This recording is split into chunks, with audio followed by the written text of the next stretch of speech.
හරි දැන් ඔබට හිතෙන්න පුළුවන් මේ දෙවෙනි පැමිණීම උදහසේ දවසක් නම් ගැලවෙන්නේ මොන දවසේද කියලා. අහගන්න. සෑම කිතුණුවෙකුටම තිබෙන එකම බලාපොරොත්තුව තමයි එකම ගැලවීමේ දවස තමයි යේසුස් වහන්සේ විසින් සභාව ඔසවා ගන්නා දවස. ඒ එකම ගැලවීමේ දවස ගැන බලාපොරොත්තු සහිතව ඔබ ජීවත් වෙන්න අද ඉඳන්. මොකද ඔසවා ගන්නා දවස තමයි ගැලවීමේ දවස වෙන්නේ. ඒක දෙවෙනි පැමිණීම නෙමෙයි, ඔසවා ගැනීම වෙනයි, දෙවෙනි පැමිණීම වෙනයි. ඔයගලන්ට මම පෙන්වාගෙන ආවේ දේව වචනෙන් දෙවෙනි පැමිණීම ගැන. හොඳයි. අපි දැන් තාම දෙවෙනි පැමිණීම යටතේ ඉන්නේ. මම දැන් යේසුස් වහන්සේගේ දෙවෙනි පැමිණීම ගැන පෙන්වන බයිබල් පද තිරේ දාන්න යනවා. ඒ එක පදයකින්වත් ඔබට ගැලවීමක් හෝ බලාපොරොත්තුවක් ගැන කතා කරනවද කියලා ඔබ මේ බයිබල් පද කියවද්දි තිරේ දාද්දි ඔබම කියවලා තීරණයකට එන්න. ඒ කිව්වේ මේ බයිබල් පදවල ඔබට ගැලවෙන්න බලාපොරොත්තුවක් තියනවද කියලා බලන්න කියවලා. එහෙමත් නැත්නම් මේ බයිබල් පදවල ලියවිලා තියෙන්නේ මනුෂ්‍යයන්ට බලාපොරොත්තු රහිත ඉතා භයානක විනිශ්චයක්ද කියලා ඔබම බලලා තීරණයකට එන්න. මේ දෙවෙනි පැමිණීම ඇත්තටම එක්තරා කණ්ඩායමකට හැරෙන්න අනිත් සියලු මනුෂ්‍යයන්ට උදහසේ දවසක් වෙන්න යනවා. හරි ඒ ගැනම වෙනම පාඩමකින් කියලා දෙන්නම් කියලා ඔබට කිව්වා. දැන් ඔබම මේ පද කියවලා බලන්නකෝ. මතෙව් 24:28. යම් තැනක මලකුණු ඇත්තේද එතන ගිජිලීනියෝ රැස්වන්නෝය. මේ දෙවෙනි පැමිණීමේදී සිද්ධ වෙන්න යන දේ. එලිතරවුත් 9:15. ජාතීන්ට පහර දෙන පිණිස උන්වහන්සේගේ මුඛයෙන් තියුණු කඩුවක් නික්මේ. උන්වහන්සේ යදණ්ඩකින් ඔවුන් ආණ්ඩු කරන සේක. උන්වහන්සේ සර්ව පරාක්‍රම දෙවන් වහන්සේගේ කෝපය උදහස නැමැති මුද්‍රික පැස මඩින සේක. යසායා 13:6-10 මොරගසා වැළපියල්ලා මක්නිසාද ස්වාමින් වහන්සේගේ දවස ලම්ව තිබේ. එය සර්ව පරාක්‍රමයාණන් විසින් එවන විනාශයක් මෙන් පැමිණෙයි. එබැවින් සෑමත් බෙලහිනවන්නේය, සියලු මනුෂ්‍යයන්ගේ සිත් දියවන්නේය. ඔවුහු කැළඹෙන්නෝය, වේදනාද රුජාද අල්ලා. ඔවුහු බිහි කරන ස්ත්‍රියකු මෙන් වේදනා විඳින්නෝය. ඔවුහු එකිනෙකනා දෙස විශ්මෙන් බලන්නෝය. ඔවුන්ගේ මුහුණු ගිනි දළුමෙන් වන්නෝය.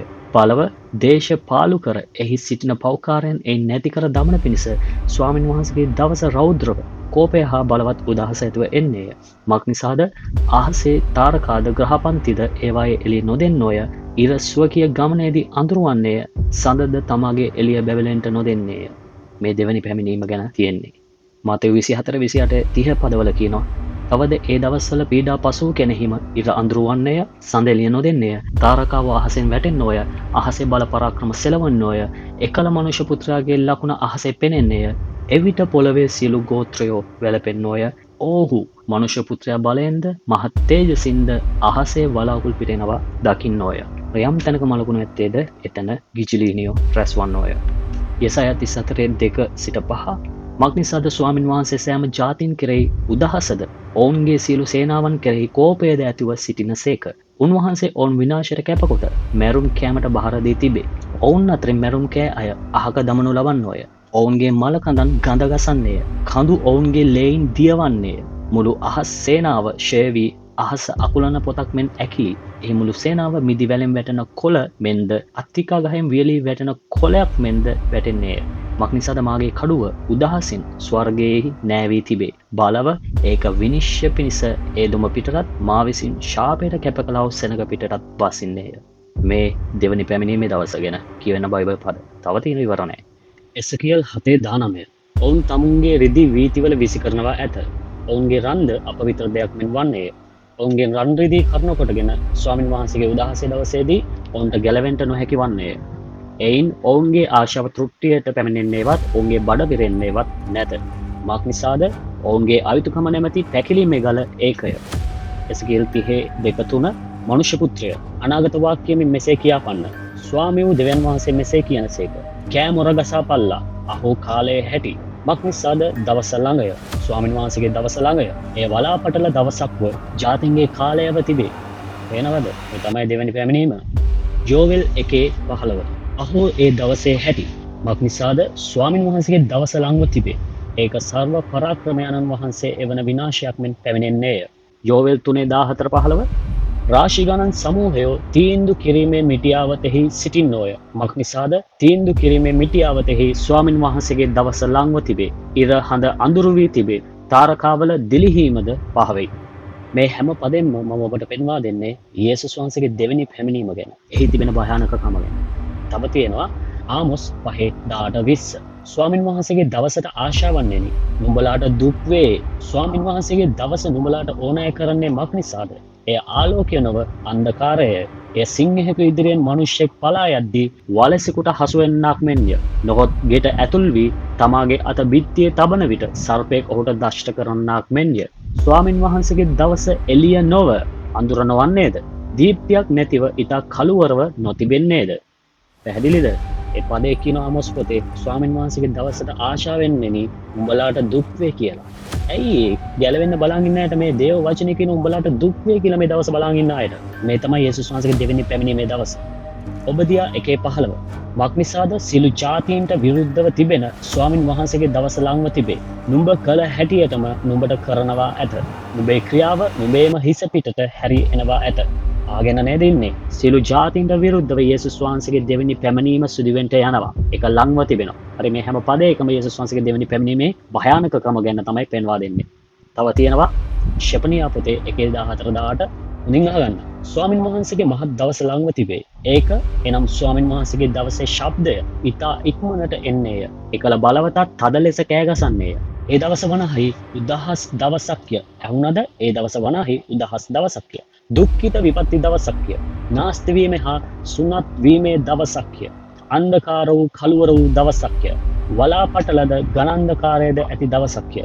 කවුරු ඇති නුවරවලටත් උස්කොත්වලටත් විරුද්ධව කොරණෑ පිඹීමේද ഘോഷා කිරීමේද දවසක්ය. ස්වාමින් වහන්සේට විරුද්ධව පව් කළ බැවින් ඒ මනුෂ්‍යයන් අන්ධයන් මෙන් ඇවිදින හැටියට මම ඔවුන් පිට විපත්ති පමුණුවන්නෙමි. ඔවුන්ගේ ලේ දූලිමෙන්ද ඔවුන්ගේ මාංශය කසලමෙන්ද වගුරනු ලබන්නේය. ස්වාමින් වහන්සේගේ උදහස් දවසේදී ඔවුන්ගේ රිදී නිසාවත් ඔවුන්ගේ රන් නිසාවත් ඔවුන්ට ගැලවෙන්න නොපුළුවන උන්වහන්සේගේ ජීවිත ගින්නට මුළු දේශය විනාශ වන්නේය. මක් නිසාද? උන්වහන්සේ දේශයේ වසන සියල්ලන් පිටට අන්තිමයක් එනම් භයානක අන්තිමයක් පමුණුවනසේක. මේ මොන දවස ගැනද කියන්නේ? යේසුස් වහන්සේගේ දෙවෙනි පැමිණීමේ දවස ගැන සම්පූර්ණයෙන් කියන්නේ. අහගෙන ඉන්නේ නැති නේද? ඒ දවසේදී බලවන්තයෝ ශක්තිවන්තයෝ තද ලෙස කෑගසන්න යනවා. විලාප දෙන්න යනවා මේ දෙවෙනි පැමිණීමේදී. ඒ වගේම 15 වෙනි පදේ කියවලා බලන්න.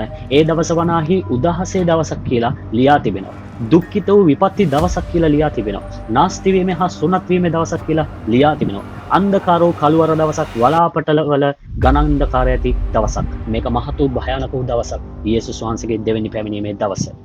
ඒ විතරක් නෙමෙයි 17 වෙනි පදේ කියන ස්වාමින් වහන්සේට විරුද්ධව පව් කළ බැවින් ඒ මිනිස්යන් අන්ධයන් මෙන් ඇවිදින හැටියට මම ඔවුන් පිටට විපත්ති පමුණුවන්නෙමි කියලා. ඔවුන්ගේ ලේ දූලිමෙන්ද ඔවුන්ගේ මාංශය කසලමෙන්ද වගුරවනු ලබනවා කියලා. ඒ විතරක් නෙමෙයි 18 අවසානයේදී කියනවා උන්වහන්සේ මේ පොළොවේ වසන්නන් පිටට සියල්ලන් පිටට අන්තිමයක් පමුණවනවා කියලා. ඒක නිකම්ම නිකන් අන්තිමයක් නෙමෙයි භයානක වූ අන්තිමයක් සියලු මනුෂ්‍යයන් පිටට පමුණවනවා කියලා. මේ දෙවෙනි පැමිණීම ගැන දෙවියන් වහන්සේ තමයි මේ ප්‍රකාශ කරන්නේ. මේක තියෙන ශෙපනියා 14 සිට 18. සෙකරියා පොතේ කියනවා 14 තුන්වෙනි පදේ තවද ස්වාමින් වහන්සේ පිටත් වී උන්වහන්සේ යුද්ධ කළ සටනේ දවසේදීමෙන් ඒ ජාතීන්ට විරුද්ධව යුද්ධ කරනවා ඇත. මලාකී 4:1 මක්නිසාද උදුනක් මෙන් ඇවිලෙන දවස පැමිණෙන්නේය. එවිට සියලු උඩඟු අයද දුෂ්ටකම් කරන සියල්ලන්ද ඉපනැලි වී ඔවුන්ට මුලක්වත් අත්තක්වත් ඉතුරු නොවන හැටියට පැමිණෙන ඒ දවසේදී දාලා යනවා ඇතැයි සේනාවල ස්වාමින් වහන්සේ කියනසේක. ඔබ හැමෝම අහගෙන ඉන්නේ නැති නේද? බයිබල් පද මේ හැම දෙයක්ම මම තිරේ දැම්මා. ස්වාමින් වහන්සේගේ දවස කියන්නේ යේසුස් වහන්සේගේ දෙවෙනි පැමිණීමේ දවස. පැහැදිලිද? උන්වහන්සේ දෙවෙනි වතාවට පොළොවට පැමිණෙන්න යන දවස ගැන තමයි මේ බයිබල් පදවල ලියා තිබෙන්නේ. ඒ ගැන දන්නේ නැති අය අද දැනගන්න මේ ස්වාමින් වහන්සේගේ දවස කියන්නේ යේසුස් වහන්සේගේ දෙවෙනි පැමිණීම. ඒ දවස. හරි? දැන් මේ බයිබල් පදවලින් ගැලවීමට බලාපොරොත්තුවක් ඔබට ලැබුණාද? මේ බයිබල් පදවල ගැලවීමක් ගැන කතා කරනවද? එහෙමත් නැත්නම් මේ බයිබල් පදවල ලියලා තියෙන්නේ මොනවද?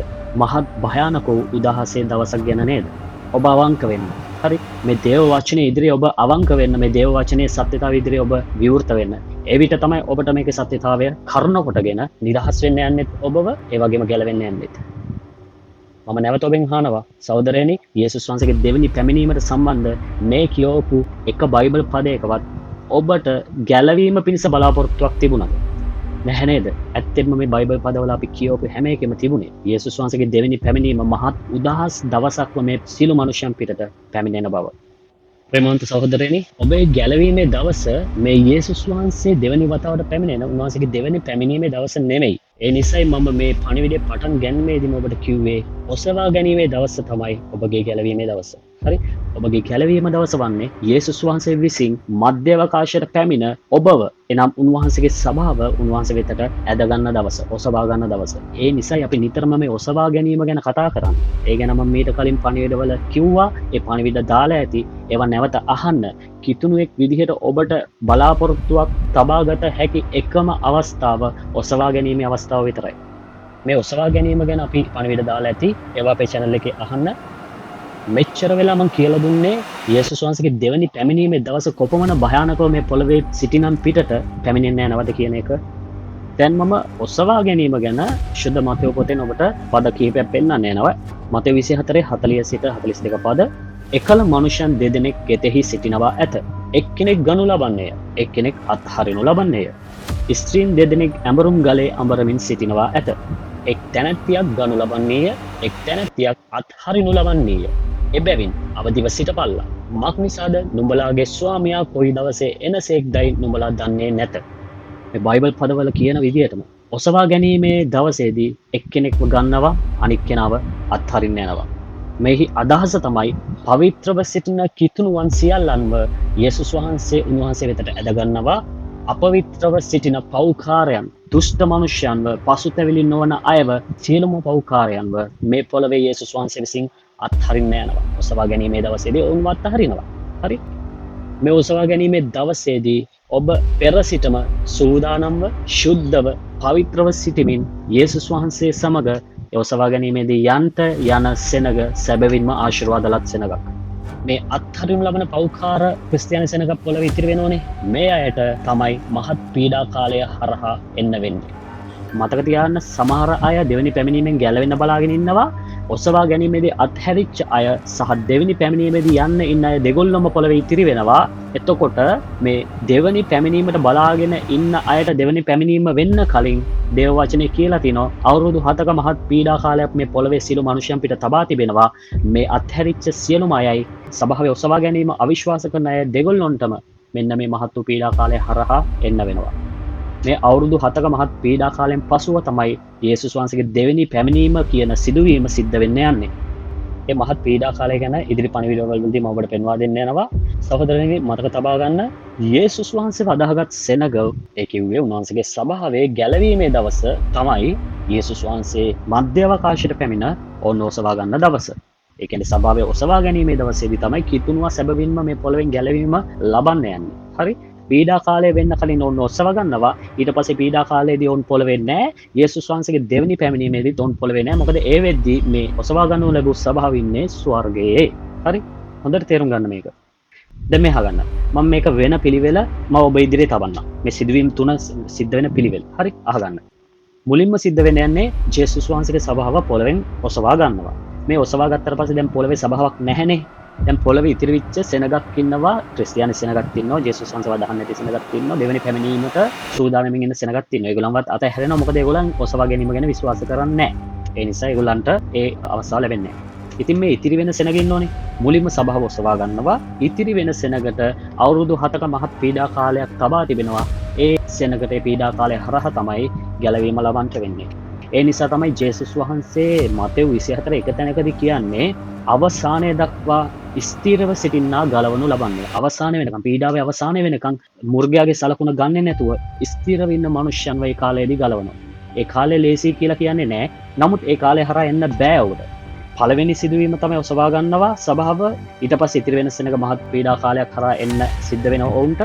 මේ අවුරුදු 7 පීඩා කාලයෙන් පස්සේ තමයි යේසුස් වහන්සේ පොළවට දෙවෙනි වතාවට පැමිණෙන්න යන්නේ. ඔන්න ඕක තමයි සිදුවීම් තුන සිදුවෙන පිළිවෙල. පළවෙනි එක ඔසවා ගන්නවා, දෙවෙනි එක පොළවේ අවුරුදු 7ක පීඩා කාලයක් තියෙනවා, තුන්වෙනි එක දෙවෙනි පැමිණීම. මේ පීඩාවේ අවුරුදු 7 කාලෙන් පස්සේ යේසුස් වහන්සේ දෙවෙනි වතාවට පොළවට එනවා. හරි.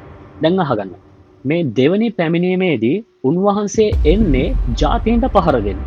යේසුස් වහන්සේට විරුද්ධව සිටපු, දෙවියන් වහන්සේට අපහාස කරපු, එක එක වෛවාරණ යක්ෂාත්ම වලට දෙවි දේවතාවන්ට නමස්කාර කරපු මේ හැම අභක්තික සෙනගවම ලෝකෙන් නැති නාස්ති කරලා දාන්න තමයි යේසුස් වහන්සේ එන්නේ. තේරුණාද? මේ දෙවැනි පැමිණීමක් වෙනෝන යේසුස් වහන්සේගේ. හරි, මේ දෙවැනි පැමිණීම හෙවත් මහත් උදහසේ දවස තබා තිබෙන්නේ විශේෂයෙන්ම කාටද දන්නවද? යේසුස් වහන්සේට අපහාස කරපු සහ අපහාස කරන පොළවේ ඉන්න සියලු ජාතීන්ට. හරි, ඒ කාලේදී යේසුස් වහන්සේට අපහාස කළා වූ පොළවේ ඉතිරි වෙලා ඉන්න පසුතැවිලි නොවන හිවල්ලුන්ට උන්දිහාම බලාගෙන හූ තියාගන්න තමයි වෙන්නේ. මම මෙහෙම කියන්නේ මොකද මගේ ඇස් දෙකට මම දැකලා තිනවා මේ දෙවියන් වහන්සේටයි ජේසුස් වහන්සේටයි මේ පොළවේ ඉන්න හිවල්ලු මහ කැත විදියට කුණුහරුපෙන් බනිනවා, හරිම අපහාස සහගත වචන කියනවා, උන්වහන්සේගේ ශුද්ධ නාමයට කැත විදියට අපහාස කරනවා. මුන් මනුෂ්‍ය නෙමේ හිවල්ලු. මොකද මුන්ට හිවල්ලු කියන්නේ මුන්ව නිර්මාණය කරපු දෙවියන් වහන්සේට මුන්ව අපහාස කරනවා. ඒ අය දෙවනි පැමිණීමේදී දකින්න යනවා යේසුස් වහන්සේ මේ ස්වර්ගයත් පොළවත් සියල්ලත් මවපු සැබෑව එකම දෙවියන් වහන්සේ බව. යේසුස් වහන්සේගේ දෙවනි පැමිණීම සිදු වෙන්නේ යනවා නිසකවම උන්ට එක විනාශයක් පැමිණෙනවා. අනාගත වක්තුන් කරුණකටගෙන දෙවියන් වහන්සේ විසින් කිව්වා පරිදිම පොළවේ ඉන්න සියලු ජාතීන්ට යේසුස් වහන්සේගේ දෙවනි පැමිණීමේ දවස මහත් උදහසේ දවසක් වෙන්න යනවා. ඒ දවස පොළොව පිට සිටින මනුෂ්‍යයන්ට, සියලුම අධර්මිෂ්ඨ අභක්තික මනුෂ්‍යයන් පිටට නොවරදවාම එනවා. මේ දෙවනි පැමිණීමේ දවස ඇත්තටම දේව වචනේ දෙවියන් වහන්සේගේ සැලැස්ම විදියට ඊශ්‍රායෙල් වරුන්ට ගැලවීමේ දවසක් වෙන්න යනවා. ඊශ්‍රායෙල් වරුන්ගේ ගැලවීම දවස තමයි ජේසුස් වහන්සේ දෙවනි වතාවට එන්නේ. හරි. හැබැයි ඊශ්‍රායෙල් වරුන්ට විතරයි. මේ ගැන මම සඳහන් කළාට මේ පණිවිඩයේදී මම පැහැදිලි කරන්න යන්නේ නැහැ. ඊශ්‍රායෙල් වරුන්ගේ ගැලවීම වෙනම පණිවිඩයක්. ඒ ගැන මම වෙන ඉගැන්වීමකින් ඔයගලන්ට ගේන්නම්. යේසුස් වහන්සේ දෙවෙනි වතාවට පොළොවට එනෝනේ. ඒ එද්දී උන්වහන්සේට ආයේ පොළවෙන් ඇදගන්නවත් වෙන් කරගන්නවත් විශේෂයෙන් සභාවක් නැහැ. පොළවේ සභාවක් යේසුස් වහන්සේගේ දෙවෙනි පැමිණීමේදී ඉන්න යන්නේ නැහැ. මොකද යේසුස් වහන්සේ එන්න කලින් මම ඔබට කිව්වා සභාව පොළවෙන් ඔසව ගන්න. ඊට පස්සේ තමයි දෙවෙනි පැමිණීම සිද්ධ වෙන්නේ. පීඩා කාලෙන් පසුව. හරි. යේසුස් වහන්සේ දෙවෙනි වතාවට එද්දී සභාවක් පොළවේ නැහැ. සභාව ඉන්නේ ස්වර්ගයේ. මේ සභාව ස්වර්ගයේ ඉන්නවා කියන එක දැන් මම කිව්වට ඕගොල්ලන්ට ප්‍රශ්නයක් මතුවේ කොහොමද එහෙම සභාව ස්වර්ගයේ ඉන්නේ කියලා. හරි, ඒ ගැන මේ පණිවිඩය අවසාන වෙනකන් ඉවසීමෙන් අහගෙන ඉන්න ඔබට මම අනිවාර්යෙන් පෙන්වලා දෙනවා සභාව යේසුස් වහන්සේ සමග ස්වර්ගයේ තමයි ඉන්නේ උන්වහන්සේගේ දෙවෙනි පැමිණීමේ දවස වෙද්දී. ඒ වෙද්දී පොළවේ සභාවක් නැහැ. උන්වහන්සේ සමග ස්වර්ගයේ තමයි ඒ සභාව ඉන්නේ යන්නේ. හරි, ඒ ගැන මම ඔප්පු සාක්ෂි සමග ඔබට බයිබලෙන් පෙන්වා දෙන්න යනවා. ඉවසීමෙන් අවසාන වෙනකන් අහගෙන ඉන්න. දැන් මම ඔබට මේ කිව්ව දේ කාරණා තුනකින් පෙන්වන්න යනවා. දෙවෙනි පැමිණීමක් ගැන කිව්වා, සභාවක් ගැන කිව්වා, සභාවිනේ ස්වර්ගය කියලා කිව්වා. මේක ගැන මම ප්‍රධානම වශයෙන් කාරණා තුනක් යටතේ ඔබට පෙන්වා දෙන්න යනවා. පළවෙනි කාරණය තමයි යේසුස් වහන්සේ දෙවනි වතාවට එන වෙලේදී සභාව ඉන්නේ යේසුස් වහන්සේ සමග ස්වර්ගයේ. මොකද්ද? යේසුස් වහන්සේගේ දෙවනි පැමිණීම වෙන මොහොතේ සභාව ඉන්නේ උන්වහන්සේ සමග ස්වර්ගයේ. දැන් මේකේ තේරුම තමයි ඉදිරියේදී පැමිණෙන්න තිබෙන මහත් පීඩා කාලය සහ යේසුස් වහන්සේගේ දෙවෙනි පැමිණීමට පෙර සභාව පොළවෙන් ඔසවාගෙන ඉවරයි. ඒක තමයි මේකේ තේරුම. හරි. දෙවනි ප්‍රධාන කාරණය තමයි යේසුස් වහන්සේ දෙවනි වතාවට එන ඒ දවසේදී උන්වහන්සේ එන්නේ ඒ ඔසවා ගන්නු ලැබූ සභාව සමග. ඒ සෙනඟ සමග තමයි මේ පොළොවට නැවත එන්න යන්නේ දෙවනි පැමිණීමේදී. ඒ ගැන මම පෙන්වනවා. තුන්වෙනි ප්‍රධාන කාරණය තමයි යේසුස් වහන්සේ මේ සභාව සමග පොළොවට ඇවිත් අවුරුදු දහසක ස්වර්ගීක ආණ්ඩු බලයක් පොළොවේ පිහිටවන්න යනවා. මේ ආණ්ඩු බලය පිහිටවන යේසුස් වහන්සේ නමුත් උන්වහන්සේ සමග පැමිණෙනා ඒ සභාව ශුද්ධවන්ත සෙනඟ මේ ආණ්ඩු බලයේ අධිකාරීත්වය ලබාගෙන මුළු පොළව ආණ්ඩු කරන්න යනවා. පොළව රාජකම් කරන්න යනවා. යේසුස් වහන්සේ වදාහගත් සෙනඟට තියෙන ආශිර්වාදයක් නේ. මේ කාරණා හරි පැහැදිලිවම එකින් එකට ඔබට තෝරලා බේරලා දෙන්නම් අහගෙන ඉන්න. හරි. මේ ප්‍රධාන කාරණා තුනේ පළවෙනි කාරණය යටතේ මම දැන් ඔයගලන්ට කියලා දෙන්න යනවා. ඒ තමයි යේසුස් වහන්සේගේ දෙවනි පැමිණීම වෙන මොහොතේ සභාව ඉන්නේ උන්වහන්සේ සමග. 1 තෙසලෝනික 1:10 ඒ කොටසේ කියනවා පැමිණෙන උදහසින් අප ගලවන්නා වූ තමන්ගේ පුත්‍ර වූ යේසුස් වහන්සේ ස්වර්ගයෙන් එනවා බලා සිටින පිණිසද. මේ පදේ හොඳට බලන්න.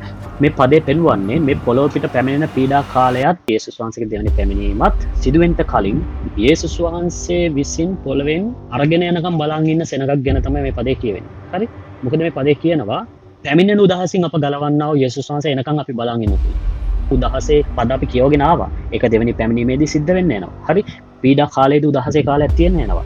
අන්න ඒ පැමිණෙන උදහසින් අප ගලවන්නා වූ යේසුස් වහන්සේ ස්වර්ගයෙන් එනකම් අපි බලා සිටිනවා කියලා මේ තෙසලෝනික 1:10 ඒ කොටසේදී කියනවා. හරි? එතකොට එන්න තියෙන උදහස පොළොව පිට පැමිණෙන්න තියෙන උදහසට කලින් ගලවනවා කියලා මේ පදේ සඳහන් වී තිබෙනවා. එසේනම් මේක තෙසලෝනික 1:10 කියන විදිහට පැමිණෙන්න තියෙන උදහසට පෙර සභාවේ ස්වර්ගයේ ඉන්න යනවා. හරි, මෙන්න මේ නිසා තමයි ශුද්ධ බයිබලයේ පද ඔබ කාලය අරගෙන අධ්‍යයනය කළ යුත්තේ. පැමිණෙන උදහසට පෙර තම සභාව රැගෙන යන යේසුස් වහන්සේනවා ඒ කෙරෙහි බලාපොරොත්තුවෙන් සිටින සෙනගක් ගැන තමයි මේ පදේ කියන්නේ. හරි. ඊට පස්සේ 1 තෙසලෝනික 5:9 පදෙත් මේ ගැන කියනවා. මක් නිසාද දෙවියන් වහන්සේ උදහසට නොව අපගේ ස්වාමී වූ යේසුස් ක්‍රිස්තුස් වහන්සේ කරුණා කොටගෙන ගැලවීම ලබා ගැනීමට අප නියම කළසේක. අපි දන්නවා මේ පොළොව පිටට උදහසේ කාලයක් පීඩා කාලයක් අවුරුදු 7ක තබා තිබෙනවා. ඊට පස්සේ දෙවෙනි පැමිණීමත් උදහස ඇති වෙන්න යනවා. මේක එළිදරව් පොතේ 6 වෙනි පරිච්ඡේදයෙන් ඉඳන් 18 වෙනි පරිච්ඡේද වෙනකන් ලියා තිබෙනවා. දැන් මේ 1 තෙසලෝනික 5:9 වෙනි පදයේදීත් අපිට පෙන්වා දෙන්නේ සභාව දෙවියන් වහන්සේගේ උදහසට යටත් කරලා නැහැ. තෙසලෝනික 5:9 වෙනි පදයේ කියනවා. බලන්න මක් නිසාද දෙවියන් වහන්සේ උදහසට නොව අපගේ ස්වාමී වූ යේසුස් ක්‍රිස්තුස් වහන්සේ කරුණා කොටගෙන ගැලවීම ලබා ගැනීමට අපිව නියම කළසේක. ඒ කියන්නේ සභාව නියම කරලා තිබෙන්නේ උදහසට නෙවෙයි යේසුස් ස්වාමීන් වහන්සේ කරුණා කොටගෙන ගැලවීමට. හරි? මේ පදෙනුත් පැහැදිලිව කතා කරන්නේ මේ සභාව පැමිණෙන්න තියෙන උදහසට කලින් ස්වර්ගයේ ඉන්න යනවා. ඔබ බයිබලය අධ්‍යයනය කරන්නේ නැති නිසා තමයි සහෝදරයනි ඔබව සාතාන් මුලා කරන්නේ. එක සාතාන්ගේ අයව එවලා ඔබව හසු කරගන්නේ මුලාවට ඔබ බයිබලය අධ්‍යයනය කරන්නේ නැති නිසා. අපි බලමු එළිදරව් 4:1. ඉන්පසු අහසේ දොරක් ඇරී තිබෙනවා දුටිමි. හොරණෑවක ශබ්දයෙන් මා සමග කතා කරනවා මා ඇසූ පළවෙනි හඬද. මෙහි නැගී වරෙන්න මේ දේවල්ට පසු විය යුතු දේවල් ඔබට පෙන්වන්නේ මේ කීය. දැන් මේ පදේ යෝහාන්ට කියනවා මෙහි නැගී වරෙන්න කියලා. මේ මොහොතේ ස්වර්ගයේ දොරටුවක් ඇරී තිබෙනවා. දැන් මේ යොහන්ව ස්වර්ගයට ඇදගනු ලැබීම නිරූපණය කරන්නේ සභාවේ ඔසවා ගැනීම. ඒ ගැන සාක්ෂි විදිහට මේ 4 වෙනි පරිච්ඡේදයේ පළවෙනි පදයෙන් පස්සේ මේ පොළවේ සභාවක් ගැන කිසිම සඳහනක් බයිබලයේ සඳහන් කරලා නැහැ. මේ නැගී වරෙන්න කියලා කිව්ව පදයෙන් පස්සේ පොළවේ සභාවක් ගැන එළිදරව් පොතේ 18 වෙනි පරිච්ඡේදය වෙනකන් යේසුස් වහන්සේගේ දෙවෙනි පැමිණීම වෙනකන් සඳහනක් නැහැ. නමුත් මේ 4 වෙනි පරිච්ඡේදයෙන් පස්සේ සම්පූර්ණයෙන් 18 වෙනකන් තිබෙන්නේ 19 වෙනකන් තිබෙන්නේ පොළොව පිට දෙවියන් වහන්සේ වෙතින් වැగిරෙන උදහසෙත් මහත් වූ පීඩා කාලයක් ගැන. අපි බලමු 2 තෙසලෝනික 2:6 සිට 7. ඔහු තමාගේම කාලයේදී එළිදරව් වෙන පිණිස දැන් වළක්වන්නේ කිමෙක්ද කියාත් නුඹලා දනිහුය. මක් නිසාද නොපනත්කමේ අභිරහස දැනටම ක්‍රියා කරන්නේය. නමුත් තමා පහ කරන තුරු දැන් වළක්වන්නව කෙනෙක් සිටි. මේ පදවල කියන වළක්වන්නව පුද්ගලයා මෙයා පුද්ගලයෙක්. හරි? ග්‍රීකෙන් බැලුවම ඒක වචන පුද්ගලයෙක් විදිහට මේක පෙන්වන්න කරනවා. මේ වළක්වන්නව පුද්ගලයා ශුද්ධාත්මයන් වහන්සේ බව පැහැදිලිව අපිට දැක ගන්න පුළුවන්. පදේ පෙන්වන්නේ නැහැ. නමුත් ශුද්ධාත්මයන් වහන්සේ තමයි නොපනත්කම් කරන අන්ත ක්‍රිස්තුස්ව එළිදරව් වෙන්න ඉඩ නොදී වළක්වාගෙන ඉන්නේ. මොකද ඒකට හේතුව තමයි යේසුස් වහන්සේ වෙතට තවමත් සෙනග හැරෙමින් සිටිනවා පොළවේ. හරි? අන්ත ක්‍රිස්තුස් එළිදරව් වුණොත් ඒ හැරීම නවතින්න යනවා. යේසුස් වහන්සේ වදා ගැනීම නවතින්න යනවා. මොකද මිනිස්සු පීඩා කාලයකට මුහුණ දෙන්නේ කාලෙදී. ඒ නිසා තවමත් ශුද්ධාත්මයන් වහන්සේ අන්ත ක්‍රිස්තුස්ගේ පැමිණීම වළක්වාගෙන ඉන්නවා. මිනිස්යන්ට යේසුස් වහන්සේ වෙතට හැරී පැමිණෙන තෙක්. යේසුස් වහන්සේ වෙතට හැරිලා ගැලවෙන තෙක් තවමත් ශුද්ධාත්මයන් වහන්සේ මෙන්න මේ අන්ත ක්‍රිස්තුස්ගේ පැමිණීම වළක්වාගෙන ඉන්න බව මේ පදවල කතා කරනවා.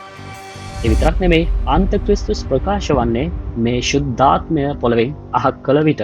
හරිද? දැන් ඕගොල්ලන් කල්පනා කරේ ශුද්ධාත්මය පොළවෙන් අහක් කරන්නේ කොහොමද? ශුද්ධාත්මයන් වහන්සේ අපිට දීලා තිබෙනවා සදාකාලිකව.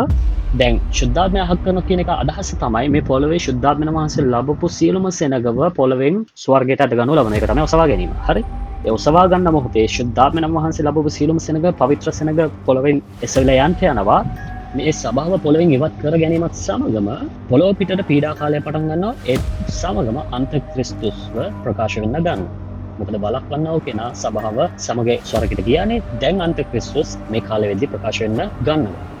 එහෙනම් පීඩා කාලයත් උදහසේ කාලයත් මෙන්න මේ කියන කාලයට පෙර සභාව ස්වර්ගයේ සිටින්න යනවා. පැහැදිලිද? ඒ තෙසලෝනික පදවල කියන්නේ ඒක. ඒ වගේම දෙවියන් වහන්සේ විසින් අනාගත වක්තුන් ලවා මේ සභාව ඔසවා ගැනීම ගැන එළිදරව් කරපු පැහැදිලි අනාගත වාක්‍ය තියෙනවා. බලන්න යෙසායා 26:20-21. මාගේ සෙනග වරෙල්ලා නුඹලාගේ ඇතුල් ගෙවලට ගොස් නුඹලාගේ දොරවල් වසාගෙන කෝපය පහවනතුරු ස්වල්ප මොහොතක් සැඟවී සිටපල්ලා. මක් නිසාද? මෙන්න ස්වාමින් වහන්සේ පොළොව වාසීන්ගේ අපරාධ ගැන ඔවුන්ට දඬුවම් දෙන්න තමන්ගේ ස්ථානයේ නික්මී එනසේක. පොළොවද එහි මැරුම් කෑවුන් තවත් වසා නොගෙන එහි වැగిරූ ලේ ප්‍රකාශ කරනවා ඇතව. දැන් ඕගොල්ලෝ හිතනවාද 20 වෙනි පදේ කියන්නේ මේ පොළොවේ තිබෙන ගෙවල් වල හැංගී ඉඳපල්ලා කියලා මේ වචනින් දෙවියන් වහන්සේ කතා කරනවා කියලා.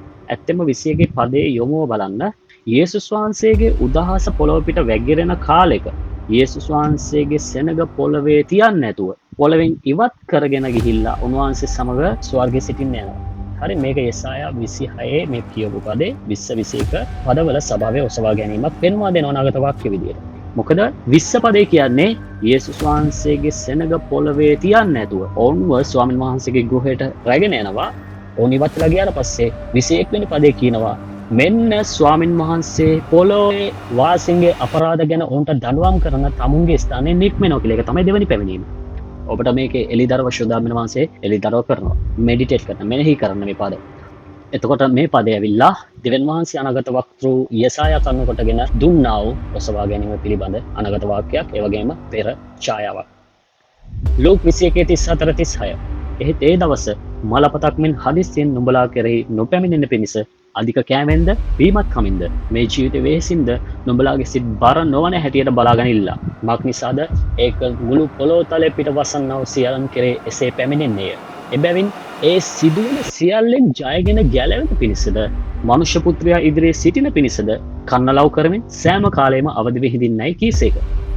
මේ 34 35 පදවලදී කියන්නේ යේසුස් වහන්සේගේ දෙවෙනි පැමිණීමේදී පොළොව පිට සිටින සියලු මනුෂ්‍යයන්ට ඒ දෙවෙනි පැමිණීම මලපතක්ව පැමිණෙන්න යනවා.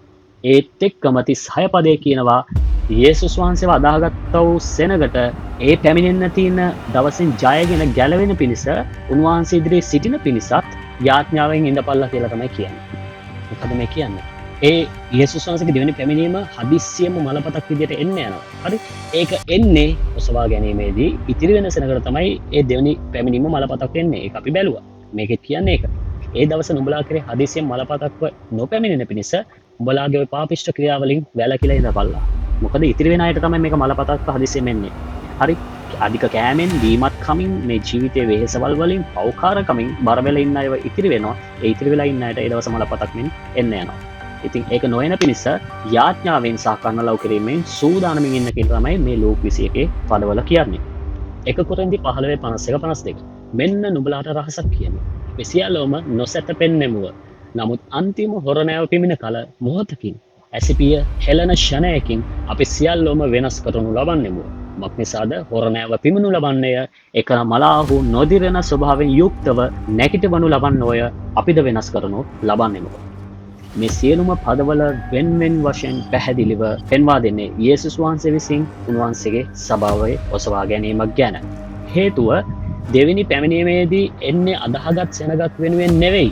ඔසවා ගැනීමේදී විතරයි මලාහුන්ගේ ශරීර වෙනස් වෙන්න යන්නේ, ජීවතුන් වෙස වෙන්න යන්නේ. මොකද ඒක තෙසලෝනික පොතේ කියනවා ස්වාමින් වහන්සේ තුල සිටින සෙනගට තමයි මේ දේ වෙන්න යන්නේ කියලා. එනම් යේසුස් වහන්සේ තුල යේසුස් වහන්සේව අදාහගෙන මැරිච්ච අයටයි යේසුස් වහන්සේව අදාහගෙන ජීවත් වෙලා ඉන්න අයටයි විතරයි මෙන්න මේ සිදුවීම වෙන්න යන්නේ. ඇසිපිය හෙළන ෂණයකින් ඒ අයගේ ශරීර වෙනස් කරනු ලබනවා. ඒ අයව නොදිරන ස්වභාවයෙන් යුක්තව නැගිටවනු ලබනවා. එතකොට දෙවෙනි පැමිණීමේදී මෙහෙම දෙයක් වෙන්නේ නැහැ. මෙහෙම දෙයක් වෙන්නේ නැහැ කියන එක අදහස් කරන්නේ යේසුස් වහන්සේව අදාහගත්ත සෙනගක් වෙනුවෙන් නෙමෙයි දෙවෙනි පැමිණීම තියෙන්නේ. දෙවෙනි පැමිණීම පොළොවට එන්නේ අදාහගත් ඊශ්‍රායල් වෙනුවෙන්ද? නෑ. ඊශ්‍රායල් වරු අදාහගත්තේ නෑ. අදාහගත් ඊශ්‍රායල් සෙනගව ගණන් ගන්න සභාව විදියට ඔසවා ගැනීමේදී ඊශ්‍රායල් වරුන්ගෙන් අදාහගත් අය සභාව විදියට ගණන් ගන්නවා. අදාහගත් සියලුම සෙනග ඔසවා ගන්නවා. ඉතිරි වෙන ඕනේ ඊශ්‍රායල් සෙනග. එතකොට මේ සෙනග අදාහගෙන නෑ. ඇයි එහෙනම් යේසුස් වහන්සේ පොළොවට එන්නේ? ඒගොල්ලන්ව ගලවන්න. ජාතින්ට පහර දෙන්න. ඒ ගැන මම පැහැදිලි කරලා වෙනම පණිවිඩවල වලින් කියලා දෙන්නම්. මම මේ කියන්න උත්සාහ කරන්නේ යේසුස් වහන්සේගේ දෙවෙනි පැමිණීම සිද්ධ වෙන්නේ අදාහගත් සෙනගක් වෙනුවෙන් නෙවෙයි. උන්වහන්සේ එන්නේ උන්වහන්සේගේ රාජ්‍ය පොළොවේ පිහිටවන්න. අනාගත වාක්‍ය සම්පූර්ණ කරන්න උන්වහන්සේ එන්නේ. ඒ ගැන මම පෙන්වන්නම් මේ පණිවිඩයේ ඉදිරි කොටස්වලදී. දැන් මම ඔයගලන්ට කතා කරේ පළවෙනි ප්‍රධාන කාරණය යටතේ. ඒ තමයි යේසුස් වහන්සේගේ දෙවෙනි පැමිණීම වෙද්දී ඒ කාලේ වෙද්දිම සභාවේ ඉන්න උන්වහන්සේ සමග ස්වර්ගය. මම මේ පදවලින් එක පැහැදිලි කරලා දුන්නා.